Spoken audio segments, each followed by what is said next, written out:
Hello दोस्तों, उन्नति IAS YouTube channel पर आपका स्वागत है। आज हम इस लेक्चर्स में भारतीय संविधान की प्रस्तावना प्रीएम्बल्स चैप्टर्स को कंप्लीट करने की कोशिश करेंगे और यह मेरा दावा है कि जब आप इस लेक्चर्स को ख़त्म करेंगे उस समय तक प्रीएम्बल्स प्रस्तावना से संबंधित सभी प्रकार के आपके डाउट्स सॉल्व हो जाएंगे।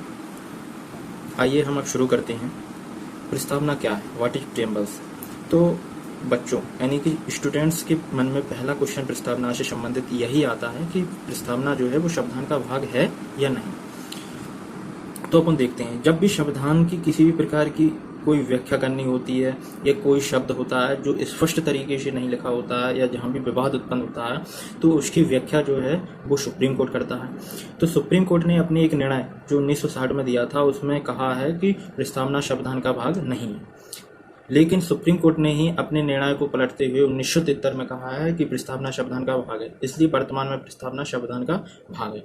यह जो सुप्रीम कोर्ट के निर्णय थे उनको अपन इसी लेक्चर्स में आगे डिस्कस करेंगे, लेकिन अभी अपन ये जानते हैं कि जो कुछ विद्वान हैं उनका मत है कि प्रस्तावना संविधान का भाग नहीं है, और वो क्यों नहीं है उन्होंने वो तर्क दिया है, वो तर्क अपन जान लेते हैं। विद्वानों के अनुसार प्रस्तावना न तो किसी व्यक्ति को कोई अधिकार देती है, ना कोई शक्ति देती है, ना किसी भी प्रकार का प्रतिबंध लगाती है ना, लेकिन विद्वान कहते हैं कि जो संविधान है या संविधान का कोई भी पार्ट है वो सरकार नागरिकों को अधिकार देता है, शक्तियां देता है और जो है उन्हें प्रतिबंधित भी करता है, नागरिकों और सरकार की शक्तियों को, अधिकारों को। लेकिन प्रस्तावना ऐसा कुछ नहीं करती, इसलिए प्रस्तावना संविधान का भाग नहीं है। यह तर्क है जो कुछ विद्वान देते हैं, इसको आप कहीं भी इंटरव्यू या मेंस में इस तर्क को यूज कर सकते हैं। ठीक है, मतलब अपन देखें कि इसका जो मतलब है वो मतलब ये है कि preambles is in itself neither a source of any power nor a source of any restrictions. It is indicate the source of its authority and principle. It is a key to know the mind of framers of the constitutions and its reveals their intentions. Okay, मतलब इसमें ये है कि इसमें हम संविधान के आदर्शों, उद्देश्यों और संविधान के स्रोतों से संबंधित चीजों को संक्षेप में जान सकते हैं। इसका मतलब क्या है? यहाँ जो आदर्शों लिखा है, उद्देश्य लिखा है, इसका मतलब क्या है? इसका मतलब आदर्शों का मतलब होता है कल्पना, एक ऐसी कल्पना जो अभी व्यवहार में नहीं आई है। उदाहरण के लिए हम देखें, जैसे महात्मा गांधी का था राम राज्य का एक सपना, उनका एक आदर्श था जो कि व्यवहार में नहीं था, उन्होंने सोचा हुआ था कि ऐसा भारत होना चाहिए। आदर्श का मतलब होता है होना चाहिए। तो हमारे संविधान निर्माताओं के कुछ आदर्श थे, उन आदर्शों को इस प्रस्तावना में लिखा गया और उन्हें मूर्त रूप संविधान के तौर पर दे दिया गया। तो प्रस्तावना ये है। अब एक और जो दूसरा पॉइंट आता है वो पॉइंट यह है कि प्रस्तावना का आविर्भाव, मतलब किसने प्रस्तावना को प्रस्तुत किया था। तो Pandit Jawaharlal Nehru was introduced preambles in Constitutional Assembly on 13 December 1946 and it was adopted in November 1949. Yes, and it was came into effect in 26 January 1950. Okay, तो पंडित जवाहरलाल नेहरू द्वारा एक उद्देश्य प्रस्ताव के रूप में 13 दिसंबर 1946 में संविधान सभा में जो है एक प्रस्ताव पेश किया गया था उद्देश्य प्रस्ताव के रूप में, और वही प्रस्तावना थी। अब अगला जो बिंदु आता है वो बिंदु ये है कि जो अमेरिकी संविधान है उस अमेरिकी संविधान से भारतीय संविधान की में जो प्रस्तावना है उसको ग्रहण किया गया है। तो कहाँ से ग्रहण किया गया? अमेरिकी संविधान से। लेकिन जो है प्रस्तावना का जो कॉन्सेप्ट है कि प्रस्तावना किसी भी संविधान क्या होनी चाहिए, जो उसकी छवि होती है, परिचय पत्र होता है, जो उसका एक लघु रूप होती है, ये कॉन्सेप्ट। लेकिन इसकी क्या भाषा होगी, किस तरीके से यह परिचय पत्र देगी, इसमें क्या क्या चीज़ें शामिल करनी होगी, जिस सारी भाषा का जो प्रभाव है वो ऑस्ट्रेलियाई संविधान की प्रस्तावना का भारतीय संविधान की प्रस्तावना पर पड़ा है।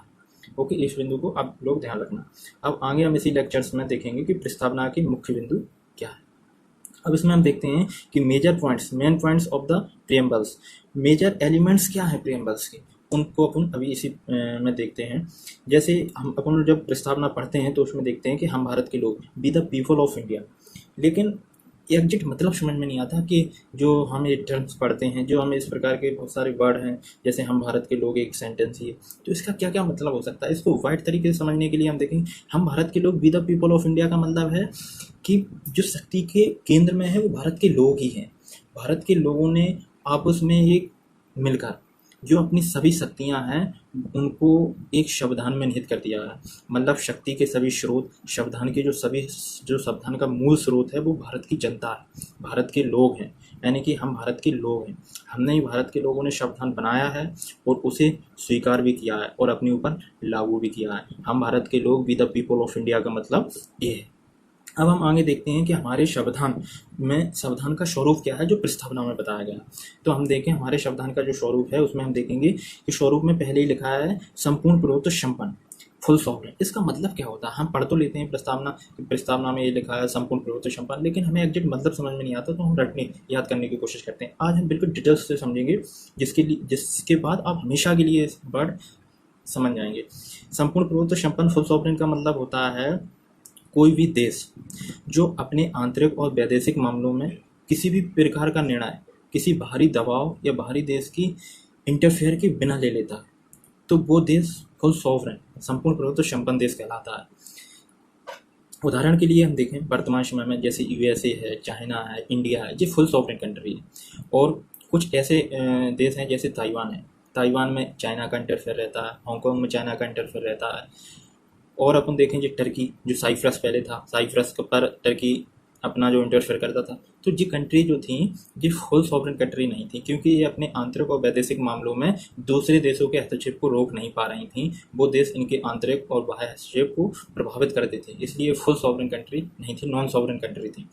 वहीं अपन फुल सॉवरेन कंट्री के संदर्भ में देखें जैसे वैदेशिक मामले में कि अपना कौन मित्र होगा, कौन शत्रु होगा, हम किसके साथ संधि करेंगे, इन सभी वैदेशिक मामलों हम यदि स्वतंत्र रूप से कोई निर्णय लेते हैं बिना कोई बाह्य दबाव के, तो हम फुल सॉवरेन कंट्री हैं। इसी प्रकार से जैसे हम फॉर एग्जांपल देखें इतिहास में, इन हिस्ट्री, जो लॉर्ड वेलेजली की सहायक संधि थी, लॉर्ड वेलेजली क्या करता था कि सहायक संधि कर लेता था, लेकिन राजाओं के रजवाड़ों के साथ, लेकिन वो कह देता था कि तुम्हारे जो वैदेशिक मामले होंगे वो हम नियंत्रित करेंगे, तुम आंतरिक मामलों में तुम्हारे में हस्तक्षेप नहीं करेंगे। लेकिन वो इनडायरेक्टली आंतरिक मामलों में हस्तक्षेप माना जाता था, लेकिन वैदेशिक मामलों में तुम हमसे पूछ के, मतलब वो वैदेशिक मामलों को प्रभावित करता था।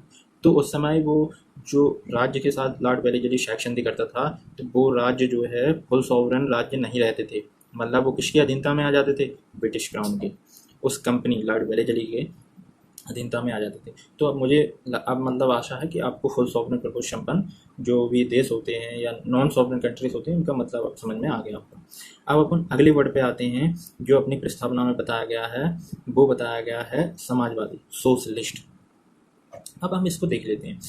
समाजवादी मतलब समाजवाद, यह एक विचारधारा है जो कहाँ से हो रही है? साम्यवाद, मार्क्सवाद, लेनिनवाद, यहाँ से निकली, जिसका मतलब है समानता। मतलब यह समानता के सभी आयामों को अपने में परिलक्षित करती है। मतलब इसके अंतर्गत समानता के सभी आयाम रहते हैं, चाहे वो आर्थिक समानता से हो, चाहे वो सामाजिक समानता से हो, चाहे वो राजनीतिक समानता से हो, सभी प्रकार की समानता समाजवाद के में शामिल होती है। इसी को ये न्याय कहते हैं। ये कहते हैं न्याय तभी है जब समानता के सभी आयाम हो, और वही समाजवाद है। लेकिन यह समाजवाद भारत का समाजवाद नहीं है। भारत ने कुछ समाजवाद इस तरह से लिया है, लेकिन जो भारत में जो समाजवाद है वो लोकतांत्रिक समाजवाद के सन्निकट है। अब इसका मतलब हम देखते हैं कि लोकतांत्रिक समाजवाद क्या होता है। आज हम इसको देखेंगे। जैसे ये वर्ड है लोकतांत्रिक समाजवाद। अब अपन ने देखा जैसे अपन देखें नवोदारवाद थे, और जो है नवोदारवाद ने क्या प्रमोट किया? लोकतंत्र को प्रमोट किया, निजी व्यापार को प्रमोट। मतलब जो उदारवादी होते थे वो उदारवादी विचारधारा निजी प्रमोट, स्वतंत्रता, अधिकार, इनको प्रमोट करती थी।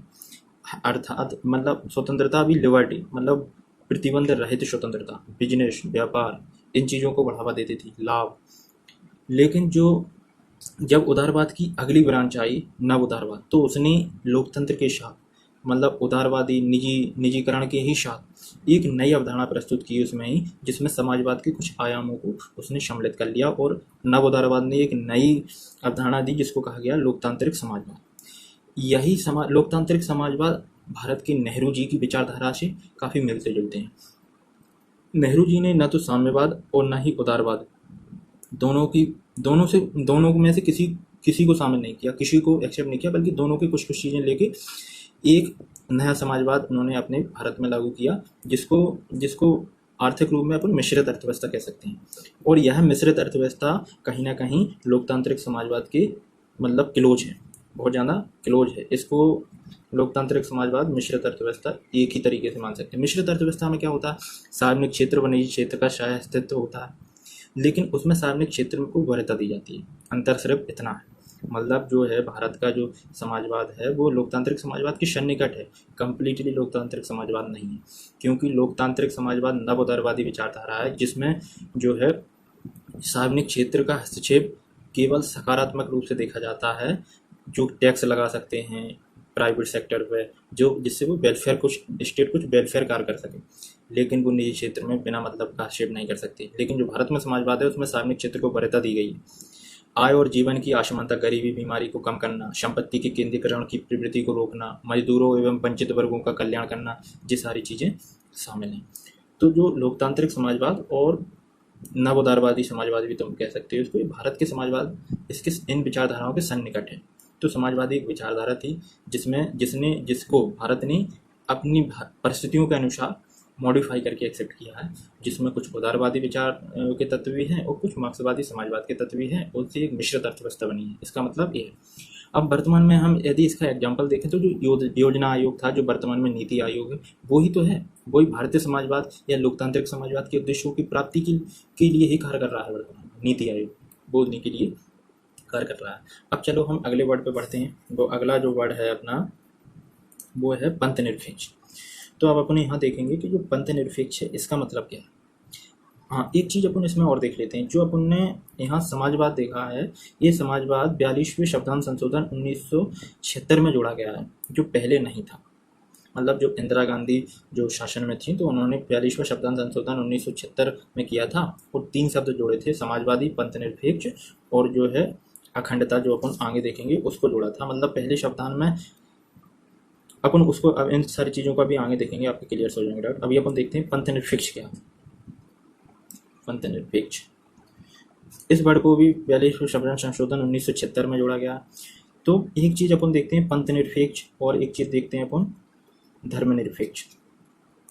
लेकिन इनका कभी मतलब तुम्हें समझ में आया है कि पंथ निरपेक्ष और धर्मनिरपेक्ष, सेकुलर, लेकिन इंग्लिश में दोनों का मतलब सेकुलर ही है, मतलब कुछ नहीं है। यहाँ धर्म है, यहाँ पंथ। धर्म जो है वो बड़ा होता है, मतलब धर्म, लेकिन धर्म कई जो पंथ हैं वो धर्म के भाग हो सकते हैं, लेकिन धर्म पंथ का भाग नहीं हो सकता। इसका मतलब ये है कि हिंदू धर्म के ही कई भाग हैं, जैसे वैष्णव है, शैव है, तो ये क्या है, पंथ है।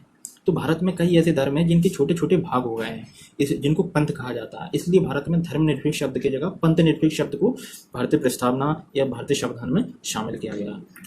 ठीक है, अब अपन ये देखते हैं कि जो पंथ निरपेक्ष शब्द है ये मूल संविधान में नहीं जुड़ा था। 42वां संविधान संशोधन 1976 में जोड़ा गया, लेकिन इससे पहले भी कहीं ना कहीं हमारे संविधान और हमारा जो समाज है वो पंथ निरपेक्ष था, यानी कि धर्मनिरपेक्ष समाज था। कैसे, अपन देखें कि अपन भारतीय समाज प्रारंभ से ही बहुसांस्कृतिक विरासत को संजोए हुए और अपनी सजीवता ऐसे ही बनाए हुए आगे बढ़ रहा है। भारतीय संविधान जब 26 जनवरी 1950 को लागू हुआ, उनमें जो मूल अधिकार हैं, धार्मिक स्वतंत्रता का अधिकार और भारत स्टेट जो है वो तटस्थ रहेगा, उसका कोई धर्म नहीं रहेगा। तो जो क्या है, जो विशेषताएं धर्मनिरपेक्ष की। तो ऑलरेडी पंथ निरपेक्ष शब्द जुड़ने से पहले भी भारतीय संविधान धर्मनिरपेक्ष था, उसमें भारत जो स्टेट होगा वो तटस्थ सेकुलर ही था, और बाद में इसको फिर प्रस्तावना में शब्द को जोड़ा गया है, जिसका मतलब अपन समझिए स्टेट का कोई धर्म नहीं होगा, स्टेट तटस्थ होगा। मतलब अपन अब 2 चीज़ें और देख लेते हैं। अपन ने सेकुलर होता है, सेकुलर, तो इसके 2 मतलब होते हैं। इसका मतलब 2 मतलब होते हैं। यदि अपन इंडियन फिलॉसफी में देखें तो सेकुलर का मतलब हो जाता है कि भारत तटस्थ होगा, मतलब न्यूट्रल होगा इंडिया। अगर ज़रूरत पड़ेगी तो वो किसी धर्म को प्रमोट भी कर सकता है, हस्तक्षेप भी कर सकता है, लेकिन उसका कोई धर्म नहीं होगा, वो किसी स्पेशल धर्म को नहीं करेगा, ज़रूरत के हिसाब से करेगा। लेकिन जो अपन वेस्टर्न फिलॉसफी में सेकुलर का मतलब समझें, वहाँ इसका मतलब होता है कि स्टेट न तो किसी स्पेशल धर्म को कर सकता है, ना उसका कोई धर्म होगा, उसी धर्म से कोई लेना देना होगा ही नहीं। बिल्कुल धर्म और स्टेट अलग अलग होगा, लेकिन भारत के संदर्भ में सेकुलर स्टेट का मतलब यह है नहीं। मुझे आशा है कि आप अब जो पंथ निरपेक्ष, धर्मनिरपेक्ष, सेकुलर स्टेट, ये सारी चीज़ें अच्छे से समझ गए होंगे। अब हम अगले शब्द पे आते हैं। जो अगला वर्ड है वो लोकतंत्रात्मक, डेमोक्रेटिक। इसका मतलब क्या है, लोकतंत्रात्मक। लोकतंत्रात्मक का मतलब है कि शासन संचालन की शक्ति जनता में निहित होगी, लोकतंत्रात्मक होगी। मतलब शासन संचालन की शक्ति कहाँ होगी? लोगों में होगी, लोकतंत्रात्मक। तो इसमें अपन दो चीज़ें देखेंगे। लोकतंत्रात्मक मतलब शासन संचालन की शक्ति, लोकतंत्र। तो दो प्रकार के लोकतंत्र होते हैं। लोकतंत्र यानी कि डेमोक्रेसी अपन देखें, जिसमें एक होता है डायरेक्ट और एक होता है इनडायरेक्ट। डायरेक्ट में जो अपन चीज़ें लेते हैं वो लेते हैं प्लेबिसाइट और अपन इनिशिएटिव और अपन राइट टू रिकॉल। यहाँ जो है वो किसी मतलब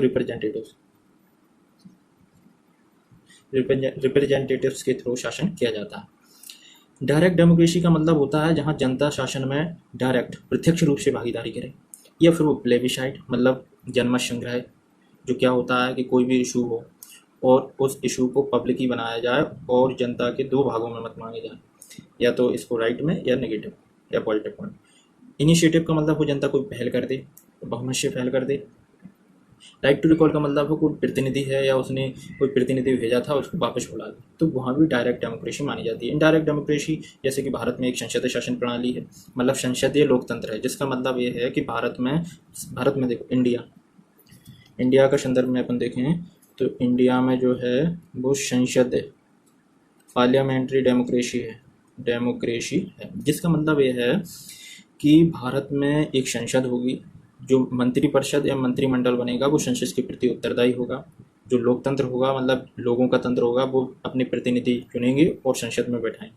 मतलब इनडायरेक्टली जो जनता ही वो संसद में है अपने प्रतिनिधि को बैठा रही है और उसके प्रति सरकार जिम्मेदार होगी, तो सामूहिक उत्तरदायित्व तो होगा। ये सारी चीज़ें हैं, इसी से ही क्या आएगा, इसी से ही जो है मतलब ये जो है संसद लोकतंत्र है।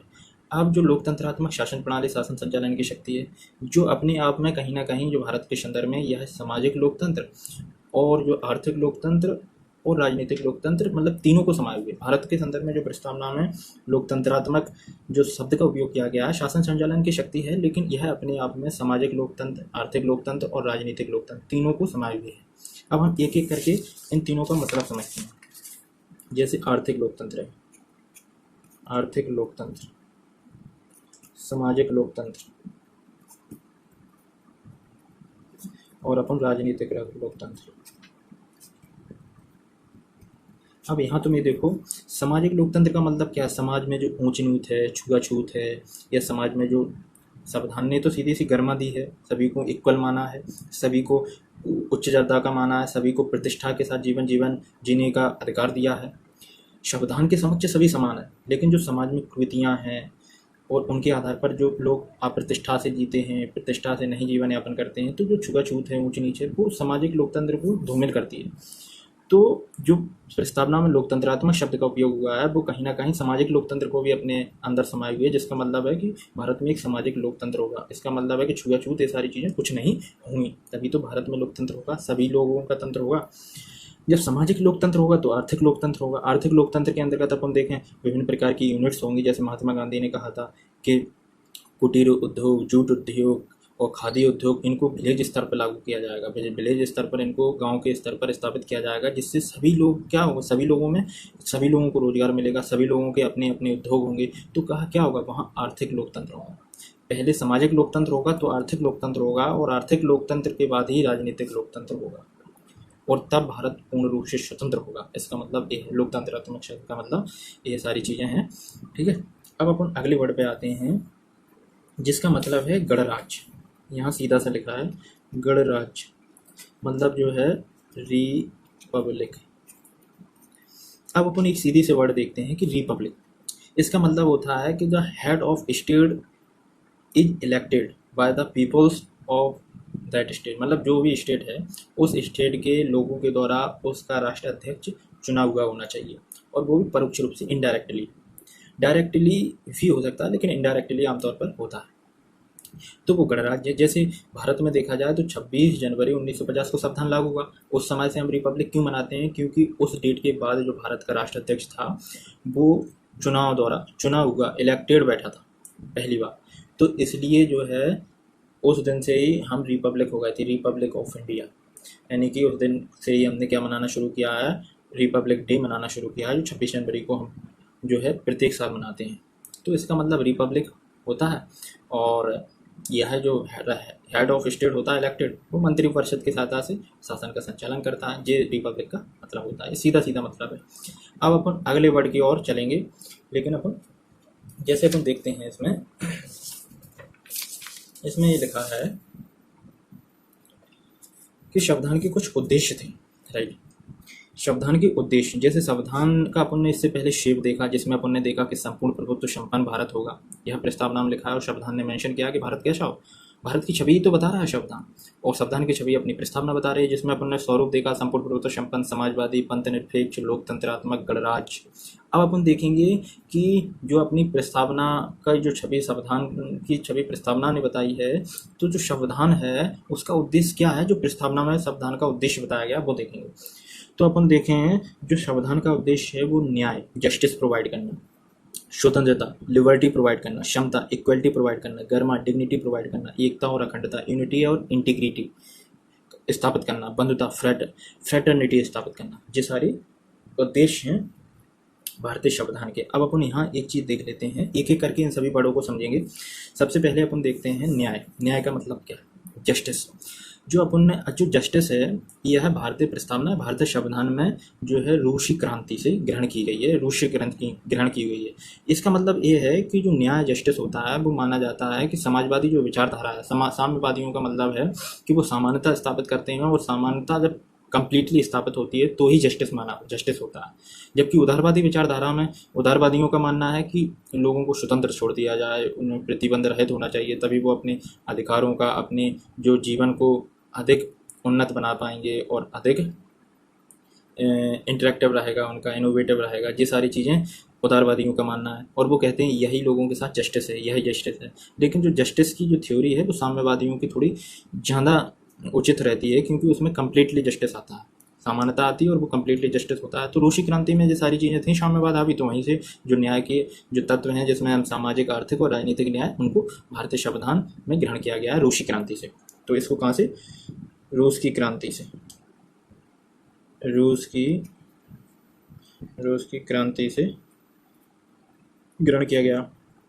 अब इसका अपन मतलब सीधा सीधा देख लेते हैं। जस्टिस का मतलब क्या है? पहले समानता होनी चाहिए। अपन ने जो इससे पहले अपन ने लेक्चर्स में देखी थी समाजवाद में कि समानता क्या होनी, सामाजिक समानता, समाज में समानता होनी चाहिए, जिससे सामाजिक लोकतंत्र स्थापित हो और संविधान के उद्देश्यों को हम पूर्ण कर सकें। और इसी प्रकार से आर्थिक समानता होनी चाहिए, राजनीतिक समानता होनी चाहिए। जब आर्थिक, राजनीतिक, सामाजिक समानता होगी तभी हम समाज में सामाजिक, आर्थिक और राजनीतिक न्याय कर पाएंगे। तो ये तो जैसे अपन साम्यवादियों के अनुसार देखें तो जो न्याय की जो परिभाषा है वो कहती है कि न्याय जस्टिस मतलब है कम्प्लीटली इक्वलिटी आ जाए, समानता आ जाए तो वो जस्टिस है। लेकिन भारत ने जस्टिस की अवधारणा अपने देश की परिस्थितियों के अनुसार मॉडिफाई करके एक्सेप्ट किए। तो भारत के अनुसार जो जस्टिस क्या है? भारत के अनुसार जो है जस्टिस का अपने डेफिनेशन देखिए, कम्प्लीटली इक्वल हों सभी, तो वो जस्टिस न्याय है। लेकिन भारत में देखा जाए तो जो संविधान का आर्टिकल 14 है जो क्षमता स्थापित करता है, लेकिन वो क्षमता 14, लेकिन 14(2) में कहा गया है विधि के समान संरक्षण। इसका मतलब है कि कुछ विभेद भी किया जा सकता है, और वो विभेद जो है वो समता के अगेंस्ट नहीं है, बल्कि पॉजिटिव जस्टिस है, पॉजिटिव इक्वलिटी है। तो अपने यहाँ भारत में जो है इस तरीके से जस्टिस को एक्सेप्ट किया गया है। जैसे अपन संविधान का देखें, संविधान का आर्टिकल है अनुच्छेद, आर्टिकल है जो 14 है, वो 14 ये कहता है विधि के समक्ष क्षमता, मतलब किसी भी आधार पर विभेद नहीं होगा। लेकिन 14(2) में कहा गया है कि विधि के समान संरक्षण होगा। यदि जैसे महिलाएं हैं, बच्चे हैं, उनको कुछ स्पेशल जो प्रोविजंस उनके लिए किए जा सकते हैं, जो विधि के समान संरक्षण होंगे, उन्हें जो है पॉजिटिव इक्वलिटी आएगी, पॉजिटिव जस्टिस आएगा, उन्हें जो है आर्टिकल 14(1) का उल्लंघन नहीं माना जाएगा। इसी तरीके से हम आर्टिकल देखें, आर्टिकल अपन जैसे 15 देखें, 15 में कहा गया है किसी भी आधार पर विभेद नहीं होगा, धर्म, मूल, वंश, जो है जाति, इस सारी चीज़ों पर। लेकिन 16 में अपन देखें लोक नियोजन में आरक्षण दिया जा रहा है, विभेद हो रहा है, तो इसको भी पॉजिटिव इक्वलिटी, पॉजिटिव जस्टिस कहा गया है। वहीं अपन 17 में अस्पृश्यता, मतलब जो अनटचेबिलिटी है उसकी हटाने की बात कर रहा है वो ठीक है, वो तो एक सही बात है, जो समानता स्थापित करती है वो सही जस्टिस है। लेकिन जो 18 है, 18 में उपाधियों का अंत, लेकिन कुछ लोगों के जैसे जो आर्मी मैन हैं या अपन बात करें राष्ट्रपति हैं या शिक्षक हैं, उनकी उपाधियों को हटाने की अपन बात नहीं कर रहे हैं, जो अपने नाम से पहले जनरल लगाते हैं रिटायर होने के बाद, आर्मी अधिकारी ये सारे लोग। तो कहीं ना कहीं इक्वलिटी जो है, जो पॉजिटिव इक्वलिटी है और इसी से पॉजिटिव जस्टिस है, तो जस्टिस भारत के अनुसार। अब इसके बाद अपन देखते हैं स्वतंत्रता। जो स्वतंत्रता है, स्वतंत्रता की दो अवधारणाएं रहती हैं, जिसको अपन देखें, यदि अपन स्वतंत्रता देखें तो स्वतंत्रता में जो है एक होती है लिबर्टी और एक होती है इंडिपेंडेंस। मतलब यही होता है कि जो लिबर्टी में होता है वो कंप्लीटली प्रतिबंध रहित होता है, मतलब लोगों का जीवन, लोगों को स्वतंत्रता, प्रतिबंधों का अभाव है। लेकिन इंडिपेंडेंस जो बीच में स्वतंत्रता होती है, उस स्वतंत्रता में प्रतिबंध युक्त स्वतंत्रता होती है, मतलब वो प्रतिबंध कहीं ना कहीं पॉजिटिव होते हैं। जैसे देखा जाए एग्जाम्पल के लिए, भारतीय संविधान में जो आर्टिकल 19 है वो देता है हमें कहीं भी घूमने फिरने की स्वतंत्रता देता है, और लेकिन भारत सरकार विशेष परिस्थितियों में तुम्हारे घूमने या फिरने पर प्रतिबंध भी लगा सकती है। तो भारत के संदर्भ में स्वतंत्रता ये है। और जैसे भारत में धार्मिक या धर्म विश्वास उपासना की स्वतंत्रता है, लेकिन कुछ प्रतिबंध भी है। पब्लिक प्लेस पे किसी को डिस्टर्ब नहीं करोगे, तुम्हारे जो धार्मिक विश्वास या जो उपासनाएं हैं वो अपनी एक प्राइवेट जगह पर करोगे, तो ये प्रतिबंध भी है। तो स्वतंत्रता है लेकिन प्रतिबंध युक्त है, जिसको पॉजिटिव इंडिपेंडेंस या पॉजिटिव लिबर्टी कह सकते हो। तो लेकिन जो ये इंडिया के संदर्भ में भारत की स्वतंत्रता का मतलब ये है। अब अपन आ जाते हैं समता, इक्वलिटी। समता, इक्वलिटी, इसका भी मतलब वही है। समता मतलब वो समानता, सामाजिक समानताएं, राजनीतिक समानताएं, आर्थिक समानताएं जो अपन ने पहले देखी हैं। जैसे आर्टिकल अपन 14 में देखें तो जो समानता की बात की गई है 14(2) में, जो है 14(2) में आर्टिकल जो अनुच्छेद 14 में 14(1) में क्या बात की गई है? विधि के समान संरक्षण, विधि के समक्ष समता रहेगी, मतलब किसी भी प्रकार का विभेद नहीं रहेगा। लेकिन 14(2) में विधि के समान संरक्षण की बात की गई है, मतलब कुछ लोगों के स्पेशल विधि बनाई जा सकती है, उन्हें स्पेशल प्रोविजंस किए जा सकते हैं। जैसे महिलाएं, बच्चे हैं, तो उनको यह प्रोविजंस 14(1) के उल्लंघन नहीं माने जाएंगे, क्षमता के उल्लंघन नहीं माने जाएंगे, बल्कि पॉजिटिव इक्वलिटी रहेगी। इसी प्रकार से राजनीतिक समानताओं में विभेद किया जा सकता है, वो पॉजिटिव जो है पॉलिटिकल इक्वलिटी रहेगी। जैसे स्पेशल आरक्षण वगैरह दिया जा सकता है, या स्पेशल किसी राज्य में छूट वगैरह दी जा सकती है, ये सारी चीज़ें। आर्थिक समानता भी है, तो इस तरीके से ये सारी चीज़ें हैं। अब अपन अगले जो वर्ड पे आ जाते हैं वो गर्मा। तो जो गर्मा जो है वो क्या है? अब अपन देखेंगे, गर्मा मतलब डिग्निटी। डिग्निटी का मतलब है सोशल जस्टिस, सामाजिक समानता। इसका मतलब ये है कि जो संविधान है वो सबको समान मानती है और सबको एक दर्जा का मानती है, सबको प्रतिष्ठा के साथ जीवन जीने का अधिकार प्रदान करती है। आर्टिकल 21 में तुमने देखा होगा कि उसमें सभी को गर्मा युक्त जीवन जीने का अधिकार है। आर्टिकल 21 जीवन का अधिकार, और वो जीवन का अधिकार ऐसे ही नहीं कि जीवन जैसे मैं अभी किसी को किडनैप कर लूँ और कमरे में उसे रोटी वोटी देते रहूँ और मारूँ डेली, तो वो जो जीवन तो वो जी रहा, तो यही उसे संविधान ने जीवन जीने का अधिकार दिया? नहीं, गर्मा युक्त, प्रतिष्ठा युक्त, ऊंचे दर्जे का, सभी के समान जीवन जीने का अधिकार, एक इज्जत के साथ। तो जी जीवन जीने का अधिकार है, यही संविधान जो आर्टिकल 21 के तहत प्रोवाइड करता है। तो गर्मा युक्त जीवन जीने का अधिकार मतलब ये है। अब अगले वर्ड पे अपन आते हैं, वो है एकता और अखंडता। एकता और अखंडता, यह वर्ड भी मतलब जो मूल प्रस्तावना थी या मूल संविधान था उसमें एकता वर्ड जुड़ा हुआ था। जैसे 42वें संविधान संशोधन, 42वें कॉन्स्टिट्यूशनल अमेंडमेंट 1976 के तहत अखंडता शब्द और जोड़ दिया गया। अब एकता और अखंडता आ गया, जिसका मतलब है कि भारत अखंड है। अखंड का मतलब है भारत में विविध क्षेत्र हैं, उन क्षेत्रों की अपनी संस्कृतियाँ हैं, अपने धर्म हैं, अपनी मान्यताएं, अपनी विश्वास हैं, और सभी के अलग अलग मत हैं। इन सभी अखंडताओं में अखंड भारत में ही एकता, इस वर्ड का मतलब है एकता मतलब अखंडता। भारत का उत्तर पूर्व है जो एक अलग ही संस्कृति है, अलग प्रजाति के लोग हैं मंगोलाइड, और उत्तर भारत में देखा जाए तो हिंदी भाषी लोग हैं, दक्षिण भारत में देखा जाए तो उनके अपनी क्षेत्रीय लैंग्वेज हैं, गुजराती लैंग्वेज है, महाराष्ट्रीय लैंग्वेज है, विभिन्न प्रकार के धर्म हैं। जो ये अखंडताएँ हैं, विभिन्न प्रकार के क्षेत्र हैं, पर्वत, हिमालय, पठारी क्षेत्र, नदियाँ, इन अलग अलग मान्यताएँ, इन सबको संजोए हुए है भारत। इनमें ही एकता को स्थापना किया हुआ है भारत और भारत के संविधान ने। तो एकता और अखंडता का मतलब ये है भारत के संदर्भ में। और इसको 42वें संविधान संशोधन 1976 में भारतीय प्रस्तावना में जोड़ा गया है। जो एकता पहले था उसके साथ अखंडता शब्द को और जोड़ दिया गया है। अब आगे अपन देखते हैं बंधुता। फ्रेटर्निटी का मतलब क्या होता है? जो अपन बंधुता देखते हैं उसका मतलब, फ्रेटर्निटी का मतलब होता है भाईचारा। जैसे अपन देखा जाए कि भारतीय संविधान में जो है एकल नागरिकता अपनाई गई, सिंगल सिटीजनशिप। इसका मतलब ये है कि केंद्र की और राज्य की अलग अलग नागरिकता नहीं होगी। जो कोई भी राज्य का व्यक्ति हो, भारतीय राज्य का, वो भारत किसी भी राज्य का नागरिक होगा, साथ में ही भारत का नागरिक होगा, मतलब सिंगल सिटीजनशिप है। इसका मतलब ये है कि लोगों में भाईचारा होगा। इसका उद्देश्य ये था। अगर ऐसा होता कि यूएसए की तरह है, जैसे यूएसए यूनाइटेड स्टेट अमेरिका है, वहाँ स्टेट सिटीजनशिप अलग है और सेंट्रल मतलब केंद्र की सिटीजनशिप, फेडरल सिटीजनशिप अलग है। इससे क्या होगा, जो फ्रेटर्निटी है वो वीक हो जाती है, उसमें भाईचारा नहीं रहता। जो एक स्टेट का राज्य होगा, एक व्यक्ति होगा, वो कहेगा मेरी सिटीजनशिप ये है, इस व्यक्ति की सिटीजनशिप ये है, तो भाईचारा खत्म हो जाता है। इसलिए इंडिया में सिंगल सिटीजनशिप अपनाया गया है और मौलिक कर्तव्यों को जोड़ा गया है, जो कहीं ना कहीं बंधुत्व भाईचारे को बढ़ावा देते हैं। अब इसी लेक्चर में अपन आगे देखेंगे, अपन ने देखा था कि प्रस्तावना संशोधनीय है या नहीं।